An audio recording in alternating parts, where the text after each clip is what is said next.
CBS NFL analyst Emery Hunt and the two-time Super Bowl champ Bryant McFadden. Fellas, anytime we got news to sink our teeth into, pleased to be with you. Let's start right there at the top with the quarterback. Sam Darnold, he finally gets what he wanted, and that's a little bit of long-term security. They didn't franchise tag him in Minnesota. He now rejoins forces with Clint Kubiak, who was part of that resurgence in San Francisco a year ago. Is this what was best for the current juncture of Sam Darnold, still trying to reascend to what we think he might be? It's interesting, Joe, because we talked about this all throughout the season, to where there were a lot of options for him to stay in Minnesota, where he's had the most success that he's had in his entire career. Now he goes out, he gets the bag, goes to Seattle. That's great. But, man, as you're flying that way, all your receiving options are going to fly in the opposite way. So it's like, who am I going to throw to? And so now you start to wonder, okay, what is left for Seattle to do? We know there's a draft coming up, but in free agency, man, now it looks like a prime spot for a Cooper Kupp. You know, maybe you try to see if you can get Brandon Ayuk from San Francisco. Probably not, because in division, Amari Cooper is still sitting out there. You have some veterans. D-Hop is sitting out there. I don't know what you would be willing to give up for T. Higgins if he's on the market with that franchise tag. But right now, the focus for Sam Darnold is to find pass catchers. I'm a big Jake Bobo guy. I'm a big Derek Young guy. Yeah. But these are 5 and 6 wide receivers. They're special teamers. Bobo is a good red zone option, but you need a 1, a 2, and a 3. Good season out of JSN, but that was also in the context of that offense, knowing that there were other mouths to feed. Now, everybody's looking at you if you do not add to that group. What did you make of the Darnold deal, Mac? Well, I love the Sam Darnold deal. When you moved on from Geno Smith, clearly he was the ideal option in terms of replacing Geno Smith and basically giving him the contract that Geno Smith did not want. Yes, it's a 3-year deal around $100 million, but you look at his per year salary, he's receiving, what, $33 million. That ranks 18th amongst all quarterbacks in the National Football League. So this is a great deal for the Seattle Seahawks. And then, of course, if you look at the short-term success that we saw from Sam Darnold in 2024, it makes sense as well. And I'm right there with you guys. You look at what we've seen from Seattle, it's almost like they were trying to force a rebuild in terms of the players they moved on with.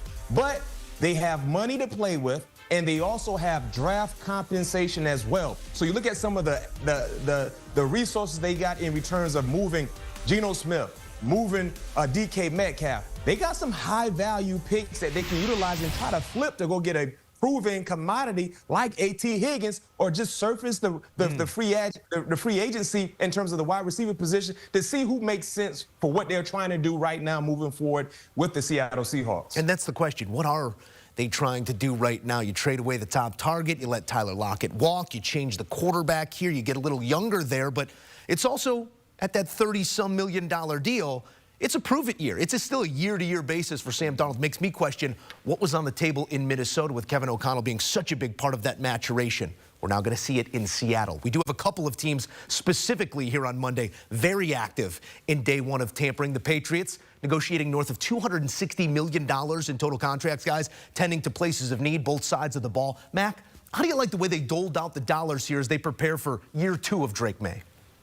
I love it. I love it because they wanted to improve on a weakness from what we saw a year ago in 2024, which is the defensive side of the football. The line of scrimmage. They were horrendous a year ago. So you went out and got Milton Williams, gave him $26 million per year, over $100 million in 4 years. We look at that contract. He was the most coveted interior defensive lineman that was available. Listen, they were third fewest in pressures in the National Football League a year ago. Only 104 pressures. They had the lowest sack total in the National Football League. It's 17 weeks in a regular season. They only had 28 sacks. They only had 28 sacks in 17 weeks. They did not sniff the quarterback in terms of sacking him or putting relentless pressure. But you go get Milton Williams, Harold Landry, 2 guys that can significantly improve rushing the passer when you talk about guys that put their hand in the dirt. And, of course, adding to the secondary, going to get Carlton Davis as well. People forget. You add Carlton Davis, but he's pairing up with Gonzo, Christian Gonzalez. He is a bona fide lockdown corner. So now if you look at 2 CB1s playing opposite of each other, they actually will help the pass rushers get to the quarterback when you look at how sound they can be in coverage. I will say this, man. I love what they've done. 5 signings today on the defensive side of the football, so they bolstered the defense. They're going to try to make sure the defense can lead the way we know they can run the football with some of the pieces that they have. But I'm smiling because I'm looking at them signing Carlton Davis. You know, another corner start opposite of Christian Gonzalez. You know what that means, Joe? You look at that draft and where they're potentially sitting, that screams Travis Hunter, in my opinion, who now can be Not tackle. Not tackle. Okay. Because you got Morgan Moses. Yep. And you can get more tackles in the draft. But here's a chance to really help your receiving core, probably more so there and less on defense, or vice versa, where you're going to have a guy that's going to be able to play in the slot or even as a nickel. Yeah. But if you do go tackle, now you can get a first-round pick to go with Morgan Moses, kind of solidify the both tackle spots. I love how Mike Vrabel has come in and try to go with the same blueprint that worked in Tennessee. Point of attack play is huge, but, man, I would be hard-pressed to not take Travis Hunter to play on both sides of the ball in New England. Hey, Emory, Joe, I got one better for you. Think about what potentially could happen if we see some shakeup in the beginning of the draft. You potentially could have Abdul Carter right there waiting in the wings. So now you have a defensive line of pass rushers that consist of Milton Williams, Christian Barmore, Kenyon White, Harold Landry, and Abdul Carter. Think about the position that the Patriots could be sitting in if everything falls accordingly for them, because I agree, Travis Hunter would be a big-time asset. But if you're telling me Abdul Carter has fallen into your lap, you don't waste any time. You will have one of the more outstanding athletic defensive fronts in your division and potentially in the NFL if you're able to add a guy like Abdul Carter compared to everything you already done via free agency. So what we're all saying, Joe, is that the Patriots really are sitting in the catbird seat based on what they did today. You just got to make sure that quarterback takes the next step in his maturation process as well. We'll see what the Patriots do moving forward. Notably, nothing out of Tennessee, which tells you at number one, they must like a quarterback, and I think we know which quarterback that is at this point. I want to go a bit here on young quarterbacks and the protection of. The Tunsil deal comes to mind. Love putting a stalwart next to a sophomore quarterback, especially on that blind side, but this is a haul for a guy that's coming off an offensive line that woefully underperformed in that same scenario, protecting a sophomore a year ago. Is this too big of a price tag to get this deal done, or is this the price of doing business now, Emory? I feel like it's the price of doing business for this particular tackle. I think that's why we saw the haul for the Texans coming from Washington. But the question I have is, why are you in Houston getting rid of a premier tackle when you have a young quarterback in C.J. Stroud? Especially the way they performed last year. Exactly. Like, why is he on the move? What are we not seeing, or what do we don't know about what went on in the locker room, why he fell out of favor? Now, we see this all the time with receivers and DBs. You kind of put two and two together with that, but you don't see that from an offensive tackle. Yeah. So I would have some questions about what happened out there in Houston to why Tunsil became available, but kudos to Washington. Go and get a guy that can lock down your left side right away, help protect your quarterback, and now you can focus elsewhere in the draft. Mac, we talk about coaching trees a lot of time. The Tunsil tree is growing. When you think about that deal, Miami to Houston, and all the players that turned into, now this deal, going to be a lot of picks in the pocket of Houston. We'll see what it turns into. But it does come at a cost here for the Washington Commanders, indicative of where they think they are. Maybe that this is that push towards contending for a championship this year. Do you see it the same way? No question. I mean, you talk about what they gave up. They traded away a 2025 third-round pick, 2025 seventh round, a 2026 second, and, of course, they're getting a fourth-rounder also, and I think they swapped fourth-rounder. So, yes, it's a significant haul. It makes sense for Washington, especially if he's available. But then if you look at what Washington did last season, yes, you had a young quarterback, but the offense wasn't the issue. Regardless who was protected for Jaden Daniels, he made them look better. It's more about the defensive production or the lack thereof. And when you look at their division, especially when you're chasing the Philadelphia Eagles with Saquon Barkley and all the outstanding pass catches they have on their offense, I would think trying to improve the defense would be more of a priority than the offense. But this is anytime you can get a lockdown left tackle who's still in the prime of his career, it's hard to say no to that option. But if you look at the entire landscape of your team, which sides need to improve more, defense or offense? For me, I would say defensively, but like I said, it's hard to say no to a proven commodity at the left side to protect your second-year quarterback in Jaden Daniels. It could be a Washington defense also tasked with corralling Ashton Genty if he falls there to 12. The Cowboys obviously needing tailback help.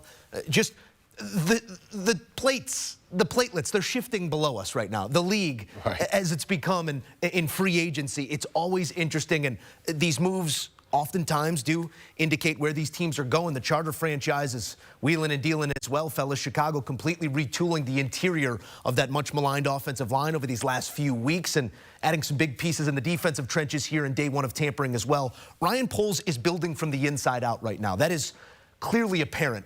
Does this indicate to you the way that GM and paired with that head coach feels about the roster as it currently stands, Mac? No question. Listen, I can tell you this much. The job that Ryan Poles is doing right now is what he should have done a year ago. But he's learned from his mistakes. So I applaud Ryan Poles. I'm not going to make the same mistake. And the same can be said for Ben Johnson, because Ben Johnson understood that he knew the issue for your team a year ago. So when he became the head coach, no, I want to recreate what I just left. When you talk about the success for the Detroit Lions on the offensive side, it started with the big uglies, the guys who put their hand in the dirt and they squat down in their three-point stand. He went and got some difference makers. When you talk about having an athletic quarterback who was sacked 60-plus times, not on Ben Johnson's watch. I love everything that they've done, and the same can be said for some of the players they added with the trenches on the defensive side as well, led by Grady Jarrett. Chicago has done a phenomenal job when you talk about the creativity with Ben Johnson, along with having the big uglies to be able to pave the way for Caleb, DeAndre Swift, and the passing game. This should be a very, very entertaining season for the Chicago Bears. Yeah, I mean, you look at that offensive line, the way things have turned over. No Tevin Jenkins, no Coleman Shelton. Things are changing, and you know how I look at this, Emery. I look at it from an emotional standpoint as well, and culture has been an issue in Chicago. The head coach trying to change that. Also bringing a lot of guys in that wore C's on their chest. Does this feel like the culture is starting to shift there, starting in the inside? Absolutely, and I'm smiling because I've been saying this for years. Big tackle propaganda has gotten everybody. Where you win offensively is guard, center, guard. That's where offense is. Chicago went out and got outstanding guards and a great center. And in the process, they weakened a conference foe in the Falcons right down the battery. If you're not strong at center, D-tackle, back, free safety, tailback, quarterback, you're not going to have success. The Bears weakened them by taking away Grady Jarrett, and then they also took away Dahlman at center. Then you look at what they bring in, a guy that's an ascending player in a Dingbo from the Colts. At the Senior Bowl, during training, I believe he tore some sort of ligament, was out his whole rookie year. Slowly worked himself back. This year got a great season as he was hitting free agency. They got a guy that was coming out of Wake Forest that's going to be a terror. He was outstanding in college, and they're getting him at the right time. And also, spinning it to the draft. Now when you look at what they've done, right? Guards in the guard, interior defense line, pass rush. You look at that 10th pick. I'll tell you this. Talk about Ben Johnson. What did Ben Johnson do? Everybody's saying running back. Man, if Tyler Warren is sitting there, you get 2 tight ends. We know how that does damage and also aids your run game. But if you want to go tailback, you got options there as well, too. Chicago, again, because of what they've done in free agency, is now sitting in the catbird seat. Yeah, checking some boxes before you get to April, always a good thing. And this is a team that does have some talent at those position places, but now maybe that talent can shine through with what they've done in the trenches. Gentlemen, great stuff as always as we take a look at what was for the Chicago Bears, and we know what it was. It was the most sacks taken in a single season by a Chicago Bear in the history of the franchise. Now, across the league, the third most, 68 times. Caleb Williams still north of 3,000 yards, 20 touchdown passes, just 6 interceptions. We'll see how big of a step forward he can take behind his new protection. I see you looking down at your phone. Go ahead, pick it up, JJ, because we have some breaking news as we are hearing that former Vikings quarterback Sam Darnold has reached an agreement. What are you seeing? What are you hearing as we are live here on CBS Sports HQ? Yeah, so Sam Darnold is going to be the new quarterback of the Seattle Seahawks. And so this is what we have been anticipating ever since Seattle traded Geno Smith to the Las Vegas Raiders for a 3rd-round pick. They weren't necessarily all that interested, both sides, in signing a long-term deal there. He was up for a contract extension. He will get one with the Raiders. But this is about Sam Darnold. Sam Darnold, who he was with Minnesota. Man, if you just judged him off of those first 15, 16 15 games or so, you're saying, oh, well, the Vikings have to franchise tag Sam Darnold, and they'll have to figure it out from there.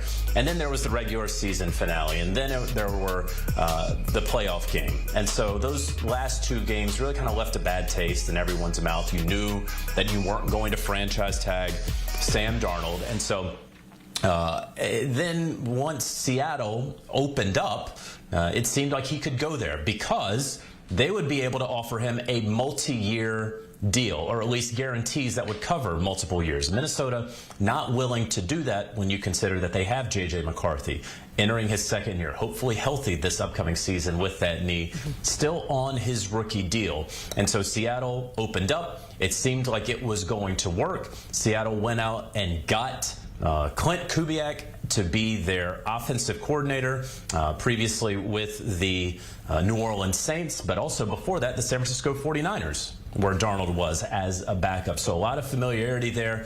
And so we have been anticipating, Jordan, a domino at quarterback to fall today. It finally has, with Sam Darnold heading to Seattle. Yeah, you called that just, I don't even know at this point, a few hours ago. Can you confirm, before we get to what's really next for the Minnesota Vikings now that Sam Darnold has his deal with Seattle, can you confirm the terms of the deal? I know we're hearing it is 3 years, roughly $100 million. What are you seeing, JJ? Yeah, some early numbers I'm still waiting to see the actual numbers. And so this is just as a blanket thing here. A lot of these numbers will be slightly inflated early on, not all of them. And so the numbers that we have right here could very well be the real actual numbers, but we are not reporting those numbers just yet. However, they do look roughly about right. You know, he's going to be under the franchise tag that was at $40 million. This is a 3-year, roughly $110-ish million contract. So you're in that 30s range for Sam Darnold. That's fair. $55 million guaranteed. That indicates to me that this is probably a 2-year deal and then a we'll see. We don't know about that 3rd year for Sam Darnold and for the Seahawks, but he gets that sort of guaranteed money that would cover 2 years that the Minnesota Vikings were probably not willing to go to because they have J.J. McCarthy. All right, we will wait for those fine details to come out and get confirmed for Sam Darnold as he gets a new deal with the Seattle Seahawks. So what's next for the Minnesota Vikings? What are you expecting, JJ? So again, they have J.J. McCarthy. They are the ones who know more about his body and how he is feeling and where he is going and his projections. They know better than any other team. And so they are going to work to keep Daniel Jones and retain him, but they have some competition. And their top competition is going to be the Indianapolis Colts. Look, if you're Daniel Jones, this is what you have here. You are wanted by a couple of teams. You're wanted by the Colts, who you believe that you can go in and beat Anthony Richardson if it is a legitimate quarterback competition. Not, boy, they invested a top 5 pick in him, and so they're going to grade him on a curve. If it's a legitimate competition, if you're Daniel Jones, you believe that you can win this one, because all guys think that they can win any competition. You have the Cleveland Browns, who would be very interested in Daniel Jones. You know that, yes, they have put a lot of money into Deshaun Watson, but it does seem as though it's hard to believe that Deshaun Watson will play for the Cleveland Browns really much of 2025. He may have played his last snap for the Cleveland Browns. And so you have the potential to operate there. And then you have the Minnesota Vikings, a team that has double-digit wins, has talent across the board. One of the best, if not the best, wide receiver in the game in Justin Jefferson. You have familiarity because you signed with them to the practice squad right after you were released by the Giants. And you have a head coach in Kevin O'Connell that can help any quarterback out there. And so 3 pretty solid options when you consider Daniel Jones and his potential to start somewhere. So that's where the Minnesota Vikings would certainly look next, because they know that they have a bird in hand with J.J. McCarthy, but they always wanted to keep either Sam Darnold or Daniel Jones, and now they have turned their attention to Daniel Jones. All right, let the chaos begin in the quarterback free agent market as the first domino falls. Sam Darnold heading to Seattle. You can get all the latest NFL news, highlights, scores. It's all here and it's all free. Breaking news here on CBS Sports HQ as we are hearing that the Jets are going to pick up Justin Fields. That was coming. And we're back. How you hearing doing? Yeah, say a nice hello to our good friend Brian McFadden. We're hearing it's a reported 2-year, $40 million deal that does include $30 million in guaranteed money. I'll come to our resident Jet on set here. Again, that makes him the starter, right? I honestly thought this was going to be a scenario they bring him in where he competes with Tyrod Taylor for the starting job. But at that type of money, Jordan, he's starting next year because you got to think about it. This is essentially a 2-year, $30 million deal. I mean, it's 40 on paper, but he gets $30 million guaranteed. So at worst, he's making $15 to $20 million in the first year. So that's starting quarterback money. So we saw Justin Fields in the beginning of the season last year go 4-2 with the Pittsburgh Steelers, and then Mike Tomlin made a risky decision, decided to bench him and bring in Russell Wilson, and it worked for a while. I believe Russell Wilson went 6-1, but then lost like the last 5 games. So you see the comparison last year right there between Russell Wilson and Justin Fields. The biggest concern for Justin Fields last year was that he wasn't able to push the ball down the field. So how does this affect Garrett Wilson? But there is some synergy there. Remember, they were teammates at Ohio State, so Justin Fields has thrown passes to Garrett Wilson before.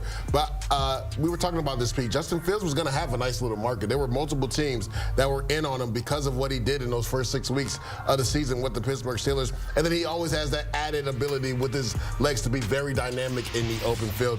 Defensive-minded coach. They're going to want to run the football. Justin Fields will be part of the run game, so it makes a lot of sense. It doesn't really solve their quarterback position. Yeah. It's more of a stopgap kind of situation. Again, you look at the division. Go around the division.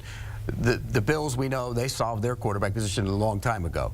The Patriots have solved theirs by drafting Drake May. Miami feels like they've solved Tua. So no matter what, he's still a 4th best quarterback in the division. Fourth. He's 4th. He's 4th. He's not 3rd. You're giving Drake May after 1 year ahead of him? Would you rather have Drake May as a Jets quarterback? But we're talking about right now. Yes, you take Drake May over him right now, all day, slam dunk. It's not even close. All right. Wrap it up, gentlemen, because let's go ahead and bring in our own lead NFL insider, Jonathan Jones, for more on this. JJ, if you can confirm some of the terms of this deal as we're hearing Justin Fields heading to the New York Jets. Yeah, so it's Justin Fields going to the Jets. As you noted, it's a 2-year deal, $40 million total. Those $30 million in guarantees. Lige was just talking. He's absolutely right. This does make Justin Fields QB1 for the New York new look Jets. Now, okay, it is a shorter contract, right? So they are not by any means saying that he is our quarterback and our franchise pillar, but they are saying right now that he is the week 1 starter for them. And so they are certainly going to tailor this offense around Justin Fields. We know that this is not the best passing quarterback that the league has ever seen. That's okay. He also does things with his legs that a lot of guys in the league cannot do. So you're going to watch for the Jets to certainly accentuate a number of his attributes. This is not at all a surprise as well. Last week, we were of the belief that Justin Fields was the leading candidate to return to the Pittsburgh Steelers. But once you kind of got to the weekend, it seemed like things got really quiet between Justin Fields and the Pittsburgh Steelers. The Jets emerged as true, real contenders for Fields, certainly after Geno Smith was dealt to the Las Vegas Raiders. And so now you have Fields going to the Jets on a 2-year deal. Again, he will be the presumed starter in week 1 because of what he did last year, because of this contract right now. And now we are seeing the dominoes begin to fall from Sam Darnold to Justin Fields, and we will see what comes next. Yeah, you definitely called it, and I do want to talk about what's next, specifically what is next for the Pittsburgh Steelers. And you have to kind of ask the question here, does this mean Aaron Rodgers is on his way to Pittsburgh, JJ? Yeah, I mean, it certainly could be the case. Right? We have been saying that Pittsburgh and Aaron Rodgers makes a lot of sense, certainly a lot of football sense, knowing the acquisition that they just made in DK Metcalf. You got to get a quarterback out there who can throw it to him. The options that are out there are an Aaron Rodgers, Daniel Jones, Kirk Cousins, still under the employ of the Atlanta Falcons and may continue to be unless someone wants to trade for him. Jameis Winston. And we know that there's not a great deal of interest and having Russell Wilson return to Pittsburgh. And so Aaron Rodgers certainly looking at the potential of going to Pittsburgh. Yes, Minnesota still potentially an option, no longer the Seattle Seahawks, who I don't know ever really were an option for Aaron Rodgers, because the Sam Darnold to Seattle thing was pretty much a cinch this entire time, the last 3 or 4 days. And so, yes, look very closely for Aaron Rodgers in Pittsburgh. That could certainly be the next thing that happens. All right, JJ, we'll let you go for now. Incredible insight as always, as we have a little bit larger of a conversation here of what is really next for the Pittsburgh Steelers. Do you see Aaron Rodgers being a good fit there? And if not, where does he go? Well, I think look, the chairs are getting filled up. Yeah, they are. I mean, when you look at Aaron Rodgers and Russell Wilson, you know, it's moving and they got to get the last chair. Who's getting the chair? That's the best of the chairs that's available. And so you would think that that would be one spot for Aaron Rodgers. And I think he would strongly consider it. Remember, though, he's a Cali guy. He likes the West Coast. Now you got to go play in Pittsburgh. It's not the greatest weather in the world. But I think it would fit him, and Mike Tomlin and him would get along. Aaron Rodgers comes with baggage. Let's not forget about that. A lot of it. And, you know, you talk to people around the Jets, there was some baggage around that organization. The teammates loved them, though. Yeah, they do. The coaching staff, not so much. But the teammates loved him. Yep. And so I think that's a good thing to know when you're going to sign him. If I were the Steelers, that would be my guy. I would sign him in an instant. Yeah, to your point, I talked to multiple Jet players, and none of them had anything bad to say. And they were like, the perception that everybody puts out there is far different than the guy that's actually in the locker room. Again, made headlines by missing a minicamp earlier in the offseason last year. But if you're the Pittsburgh Steelers, to me, it makes too much sense to sign Aaron Rodgers. You know what you got with Russell Wilson last year. You got 6-6. Now, DK Metcalf being there, maybe that pushes it towards Russell Wilson, but I think Aaron Rodgers makes the most sense. All right, let the chaos in the quarterback free agent market commence, as you can cross a few names off of our own Pete Prisco's top free agent quarterback list. Down goes Sam Darnold, as he is headed to Seattle, and Justin Fields, who is headed to Leger's New York Jets on a 2-year, $40 million deal. A lot of fist pumping on our CBS Sports HQ studio set. Much more from us when we return. We got breaking news here at CBS Sports HQ. A blockbuster trade. The Texans finalizing a trade of 5-time Pro Bowler Laremy Tunsil to the Commanders. Now, the details of this: we got a 2nd rounder and a 4th rounder next year to the Texans, plus a 3rd rounder as well. Houston sending a 4th rounder and Tunsil over. Initial thoughts on this? Well, the Texans' offensive line was so good, why not get rid of the best player on it? I mean, it made no sense. They were terrible on the offensive line last year, and this makes no sense to me. When you look at it on the surface, what are you getting? Are you getting better? I mean, you're getting draft pick compensation. That's not going to help you next year. And this is a team, we expected big things from C.J. Stroud last year. In large part, he didn't play to that because the offensive line was a mess. And now you get rid of the guy who was the best offensive tackle on the team, so it doesn't make a lot of sense to me. I just want to clarify really quick. So just wrapped up his 3rd Pro Bowl for the Texans, 5th overall. In return, the Texans will receive a 2nd round and 4th round pick in 2026, plus a 3rd rounder this year. So just wanted to clarify when those picks actually are taking place. Just to piggyback off what you were saying, Pete, because we had some expectations of this Houston team. A lot of it had to do with their OC, Bobby Slowick, the offensive line. Slowick no longer there, changes to the offensive line. Again, what's the thought of Houston now coming into this sort of 3rd season with C.J. Stroud at the quarterback? It's a big year for him. It's a big year for that team. You know, they surprised a lot of people when he was a rookie. He surprised a lot of people when he was a rookie, and then he came into the season, and the expectations were high.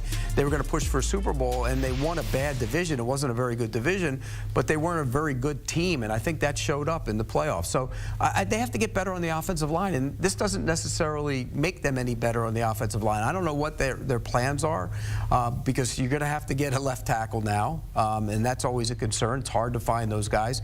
And you also let your right guard go. You know, Shaq Mason wasn't great, but they let him go as well. So they have to fix the offensive line. Looking at the Commanders and what this can mean for them, we saw the success that they had, and everyone was surprised and delighted by what Jaden Daniels was able to bring over there. What does Tunsil kind of do to help protect him? Well, he would give them a left tackle, and they had uncertainty at that position last year. In fact, Coleman, their rookie, played a lot there and struggled at times. He's going to be a decent player down the line, but you get a guy like Laremy Tunsil to step in and become your left side blind side protector. That's important. And so from that standpoint, it makes sense for them.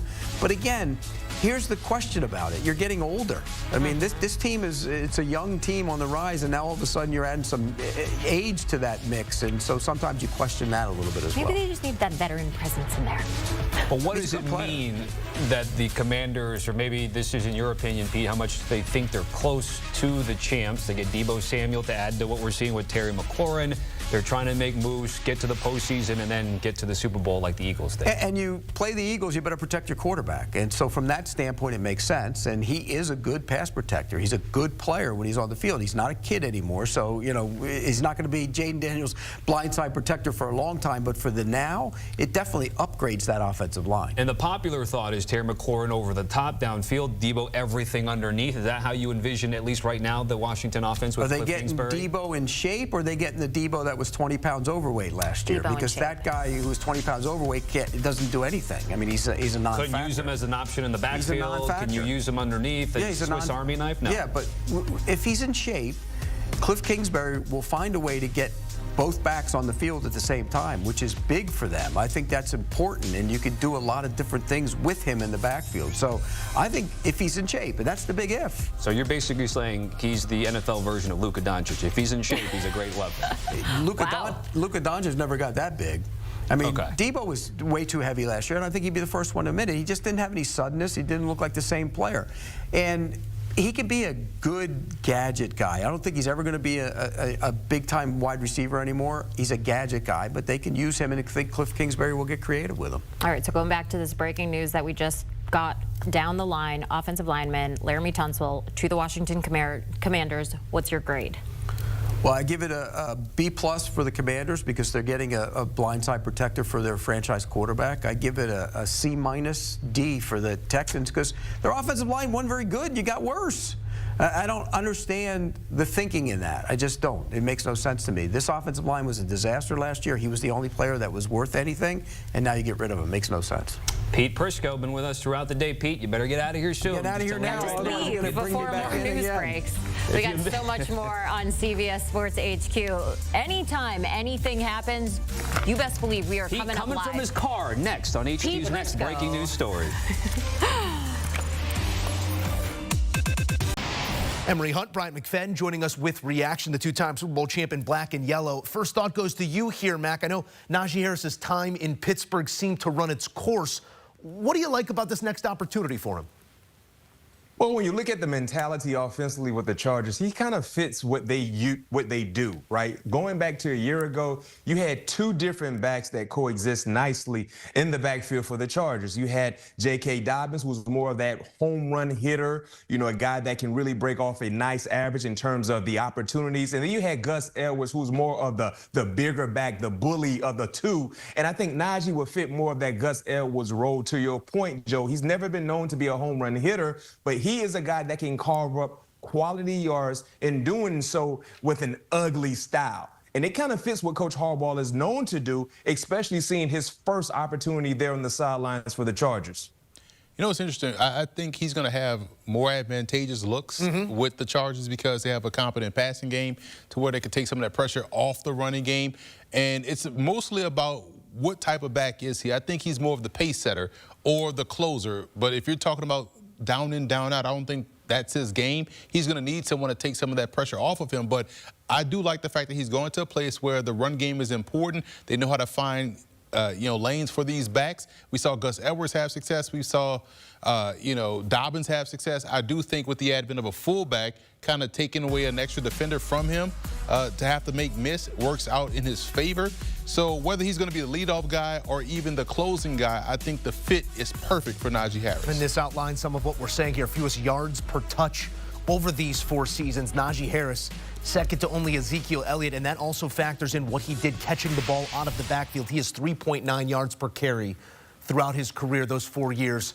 Running behind some less than stellar offensive lines, to be fair, there in Pittsburgh, and also putting those yards together, getting to 1,000 yards each and every year. Consistency, but still, longest rush of his career remains 37 yards. Mac, you alluded to what role he might play there in the Charger scheme, and it might fit nicely, breathe some life into the opportunity. But now opportunity for someone else in Pittsburgh, as Warren is really the lone real back in that backfield. What do you point to, whether it be draft or something here over the next couple of weeks, of somebody that could breathe more life into Pittsburgh? Well, I do believe Pittsburgh will address the running back position in the draft. Now, which round? That's the intriguing question because of the DK Metcalf trade. They won't have a second round pick in this year's draft. Now, we've been seeing Ashton Genty's name kind of associated with the Pittsburgh Steelers in the first round if he happens to fall into the 20s. Potentially, if that happens, I can see Pittsburgh easily taking a flyer on Ashton Genty. Remember, Najee Harris was a first-round selection, so the Pittsburgh Steelers, they have been known to take a fly on a first-round running back in years past, so Ashton Genty could be an answer for them in the draft if he's available when the Steelers select. Listen, I'm glad we're having this conversation because I feel like if it's Genty that's there, they may look at Amari and Hampton because they have sort of a Genty already in Warren. Hampton could be an option. Or if they want to wait till later, an Ollie Gordon would be an option. Take me deeper because nobody is more well-versed in late-round running back than our Emory Hunt, who does homework on all these guys. Where is that value proposition when you look at this next draft round-wise? I would say rounds 3 and 4, and because you put yourself in conversation of the Ollie Gordons, the Phil Moffas from Clemson. You look at those, Jaquindon Jackson, who reminds me a lot of a light version of Matt Forte, 6'1", 225. So those are the backs that you kind of want to pair up with a Jalen Warren, because if you're in the first round and you only have that first round pick, you don't have a second round pick, you kind of have to go to what's your most pressing need. I still say it's probably receiver, or you go on the defensive side of football, find someone to kind of help you in that realm, or even the offensive line if you see the value dropping. But this is the draft to where you can get someone perfectly to pair up with a Jalen Warren. Emory, I'm also interested in your take here on the running back economy, as it currently stands. I know we have those outliers at the top of the market. Your Saquon Barkley's, yes, still your Christian McCaffrey's, despite the injury, the dollar amount that they're bringing in. 9.5 on a one-year deal does reflect, I think, positively on Najee Harris. Would you say the same? I know we're not going over that $10 million threshold, but if this is a one-year prove-it deal, that's good money to prove it. We don't know the incentive basis. They're up to $9.5 million. And they're paying him for past performance. They say, hey, this is a guy that ran for 1,000 yards each season, and this is team specific. Will he get this money from, let's say, a New Orleans or, let's say, an Arizona Cardinals? Probably not. But for a team like the Chargers that need a tailback that runs the football like they do, this is perfect for him. And again, if he can cross that 1,000-yard barrier once again with a healthier yards per carry average in this offense, I think it bodes well for him, coming back to the bank again and getting more value, showing that, hey, I do have a lot more tread left in the tire. I do have a little bit more juice in my legs. I can be an asset to the passing game. I can be a function of the offense. So I think we're going to see, and as we see with most players in a contract year, the best of Najee Harris this season. Certainly so, and it's under the tutelage of a head coach who knows how to get his running backs going. I'll leave Bryant McFadden with this. Don't cry because it's over. Smile because it happened. Appreciate you guys, as always, especially you, Mac, for tuning in here on the heels of more Steeler news as the Najee Harris era has come to a close. Sort of a foregone conclusion. We just didn't know where he would land. Well, he's landing in La La Land, joining the Chargers offense that loves to get to the ground under Coach Harbaugh. As you take a look at their opponents coming up in the division, we know twice with the Broncos, Chiefs, and Raiders. At home, they'll host the Texans, the Colts. Tough one there with the Eagles and Commanders. And then, oh, you betcha, the Steelers in L.A. this season.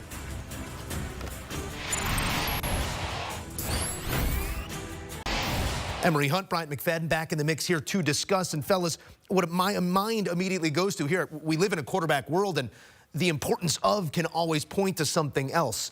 Mac, talk to me about the importance of this sort of talent on the defensive side of the ball if you are going to go through some of those growing pains with a young quarterback. Well, it's important to have guys that can cover in the back end, especially under a Brian Flores-led defense where he oftentimes sends extra pressure. So that puts those guys in the back end in man-to-man situations. And Byron Murphy a year ago for the Vikings had a career-like year. 6 interceptions, 14 PBUs, also 81 tackles. Remember, they moved him inside in their sub-packages, nickel and dime, where he was commanding the slots. And he did a phenomenal job, not just in coverage, but also tackling And as I mentioned, when you're in man-to-man situations, when you're sending extra blitzers in the blitz concepts, you're going to be out there on the island, not just covering, but also making the much-needed tackle. So that's what we saw from Byron Murphy last season. This was a huge, much-needed signing because you don't know the exact future when you look at Shaq Griffin and Stephon Gilmore, the other two corners that started opposite of Byron Murphy in terms of their sub packages. So great job by Minnesota being able to shore up their best cover corner from a year ago.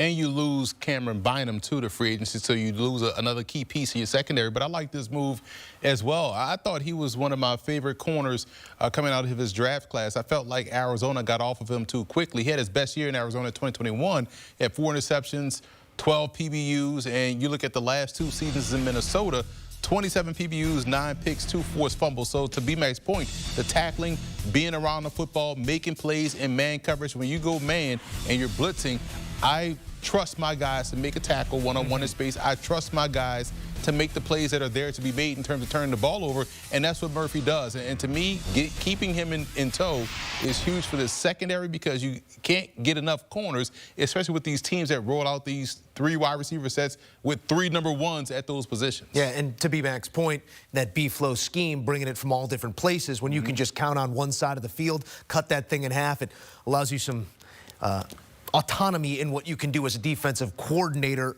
I also go to the terms here. 3 for 66, 22 per. You're never going to argue with that for a star cornerback, but the 3 is where my eyes go. You look at some of the other big cornerback deals that have come down. Pat Surtain, he's on a 4-year deal, bigger money as well. The 4th year, do you think that was a sticking point one way or the other, Emery? Or are you surprised that there isn't a 4th year on this deal? I'm surprised there isn't a 4th year, but I think that was part of the negotiation. Hey, I would go and leave and get 4 years from somewhere else. Some of these other cornerback-needed teams, but the Vikings probably threw some extra incentives in there to keep him in tow for those 3 seasons. So, yes, I agree. This is a 4-year type of a prospect, a player.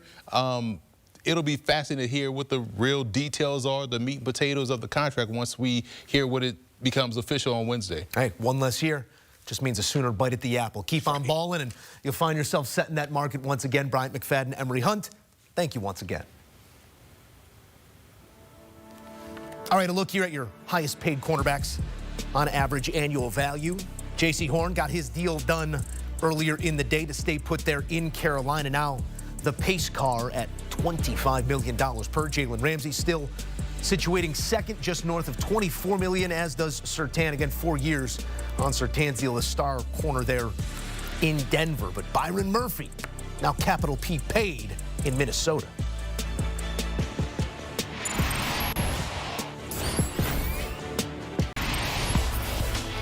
Welcome back to CBS Sports HQ, where the NFL opened up its 2-day legal tampering window. And I don't even know if we need 2 full days, because it only took a couple of hours for teams and players to get together and get deals going. Teams and players switching sides. Earlier today, Pete Prisco had like a few openings, Jenny. It's now just down to 1. It's now just down to 1. Javon Holland, we're just waiting to see where he ends up, what that money looks like.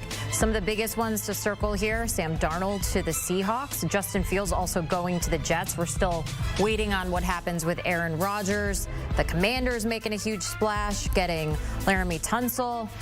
And that's just the beginning of it all, because it's been a wild day here in the world of football. We're going to bring in our Danny Cannell and our Bryant McFadden to break down what's occurred. Top 5 that they had from today, because they've had a little bit of time to get these deals going and kind of put together a list of their top 5 deals, I would think. Okay, so we're going to start with number 1. And Danny, we're going to hand this over to you. Number 1, what is the best deal that went down today when it comes to free agency?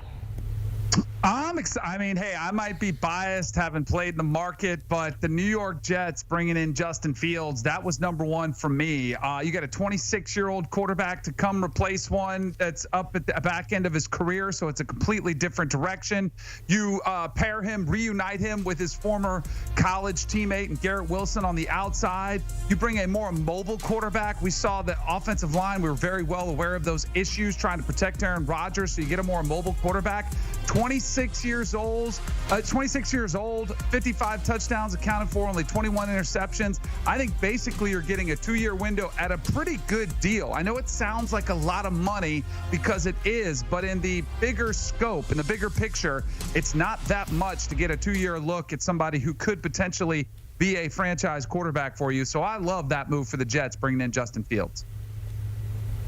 I love the move, not for the Jets. I was biasly hoping the Pittsburgh Steelers could retain Justin Fields, but clearly the market was very, very extensive in terms of teams wanting his services. But it makes a lot of sense to your point, Danny. The Jets clearly were in dire need of a quarterback, a guy that can become a playmaker in their offense. And that is Justin Fields. When you look at the athleticism, I'm talking about in a 6-game window, he was able to parlay that into a $30 million deal, basically a 1-year deal. And he is deserving of seeing this because of the upside. You talked about being 26 years old, the potential is still there. So now he walks into an organization, Danny, where there's no looking over his shoulder, no quarterback competition. He is the guy, and he can carry himself as such day one for the New York Jets. So, B-Mac, why was Sam Darnold your #1 move?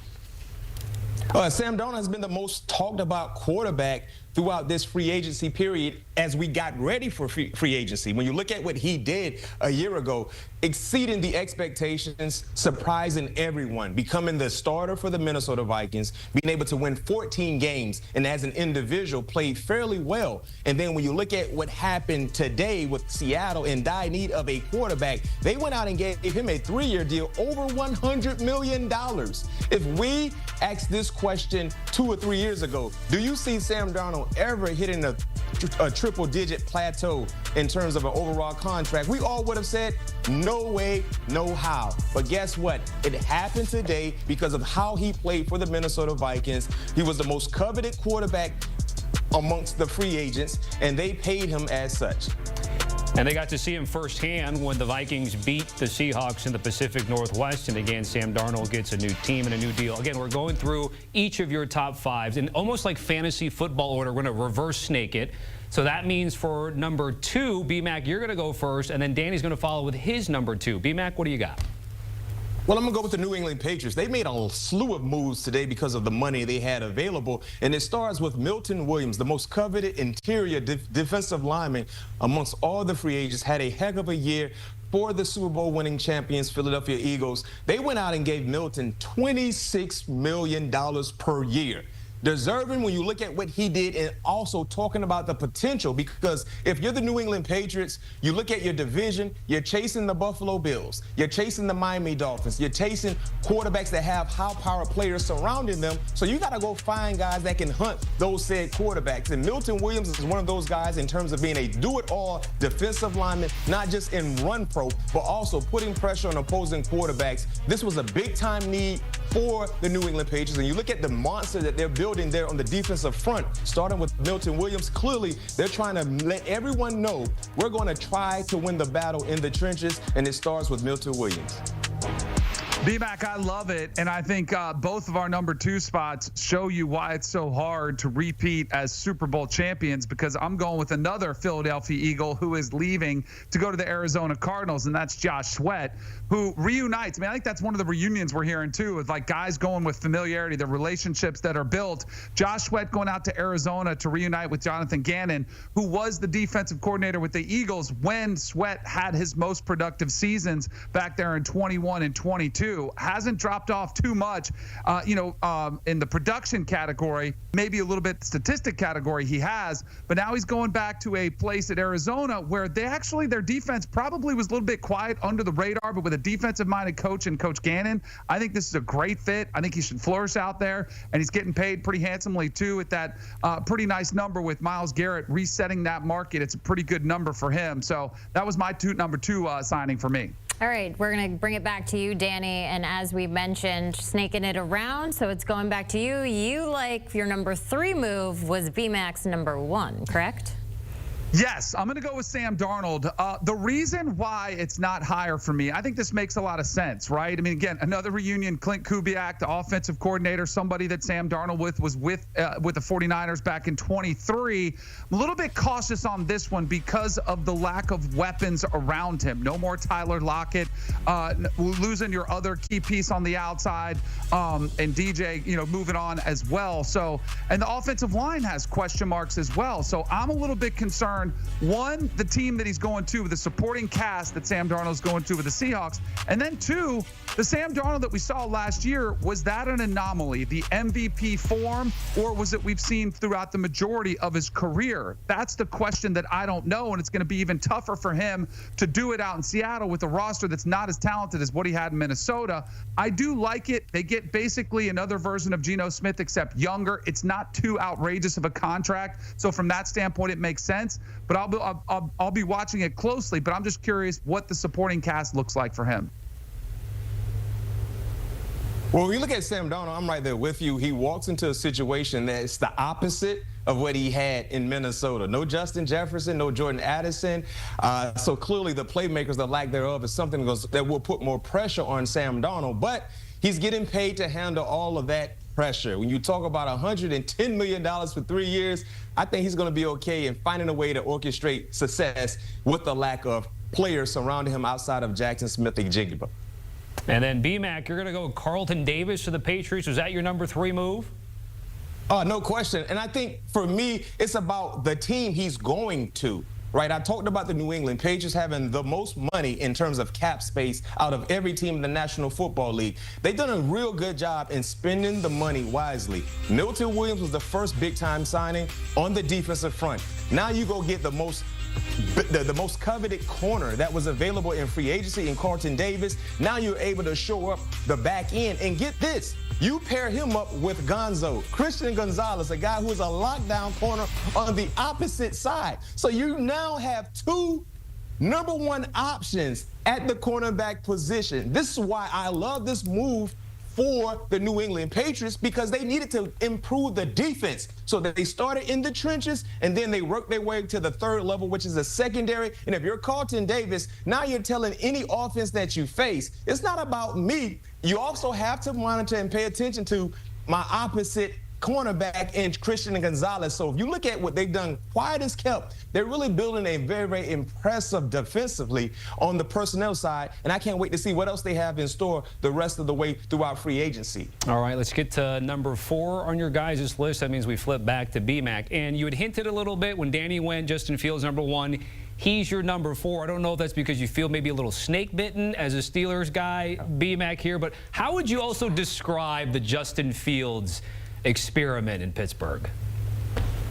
Well, for Justin Fields, it was overly successful. And the same can be said for the Pittsburgh Steelers as well, because in that 6-game stretch, he kept them afloat. They were 4-2 in that 6-game stretch. So because of the momentum he handed the baton off to with Russell, they were able to weather that into a playoff caliber year. And then for Justin, in 6 games, Danny, he's receiving $30 million.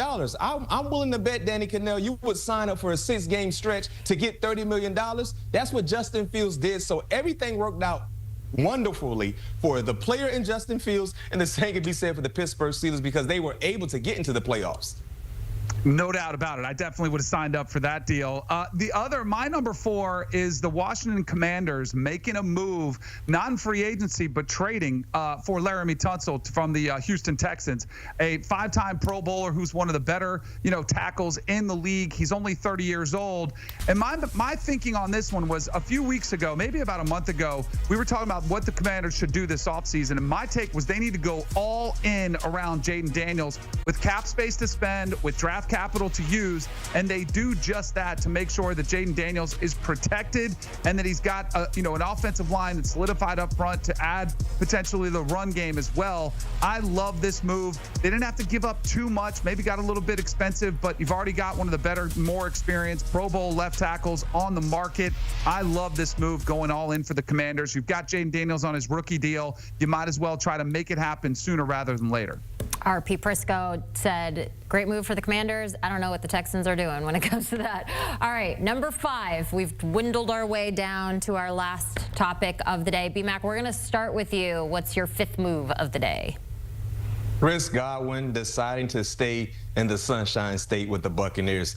I'm hearing he turned down an extra $20 million from the New England Patriots just to stay with the Buccaneers. So it shows his loyalty, and also he understands they have something special going on right now in Tampa Bay. This is huge for the organization as well, because before getting injured, Chris Godwin was having an outstanding all-pro-like season. So now you bring Chris Godwin back with Baker Mayfield, Mike Evans, McMillan at the third wide receiver option, Cade Otton at the tight end. You talk about a slew of pass catchers that can do damage any given Sunday. That is the Tampa Bay Buccaneers. So I'm loving what they have offensively, not to mention with the running back in Bucky Irvin. I mean, this was a talented offense a year ago, even with all the injuries they were dealing with. But now you get everyone back in the saddle once again, highly motivated, and most importantly, healthy, starting with Chris Godwin. This was my fifth best move out throughout everything that has transpired today because of the individual in terms of what he received, and when you look at the compensation and making this offense once again a high-powered like offense when you add a guy like Chris Godwin back into the mix. So my number 5 move, going back to another similar theme, protecting young quarterbacks. Drew Dahlman, the former Falcons center, going to Chicago to shore up that offensive line, which is already a work in progress. You know, making the move for Joe Thuney. They're trying to shore up things up front for Caleb Williams, reshuffling this thing across the board, making, 3 new positions across the interior, which is so important when any quarterback wants to step up. And I think last year, all of us, myself included, got so enamored with some of the supporting cast that was on the exterior at the skill positions, we forgot that the most important thing for a young quarterback is good protection and good run game. And that's one thing Ben Johnson, I think, realized talking to Ryan Poles was like, hey, we've got to give our young quarterback a support system where he can excel and there's not so much pressure on his shoulders. So I think this is a really smart, astute move for the Bears to give Caleb Williams some support up front so it can take some of that pressure off of his shoulders. Danny Cannell, B-Mac, you guys are the best. It's been a busy day in the NFL. It's nice to have a nice breakdown of some of the top moves that went down today. Looking at Danny's list right now, we kick it off with Justin Fields going to the Jets, then going over to Josh Sweat, headed to the Cardinals on a 4-year, $76.4 million deal. Sam Darnold to the Seahawks. Then we got Laremy Tunsil going to the Commanders. And last but not least, Drew Dahlman shoring up that O-line for the Bears. So there were a couple of similarities with B-Mac's list. The QBs. They flipped them, though. Yep. And some had Fields 4 instead of Danny having 1, and Darnold in reverse order. But B-Mac did like the Chris Godwin re-signing with the Bucs, running it back with Baker and Mike Evans. A reminder about CBS Sports HQ, highlights, scores, and, of course, news, like all the news we've had today with the legal tampering window. Again, 2-day window before things become real and official. CBS Sports HQ, it's all here, and it's all free.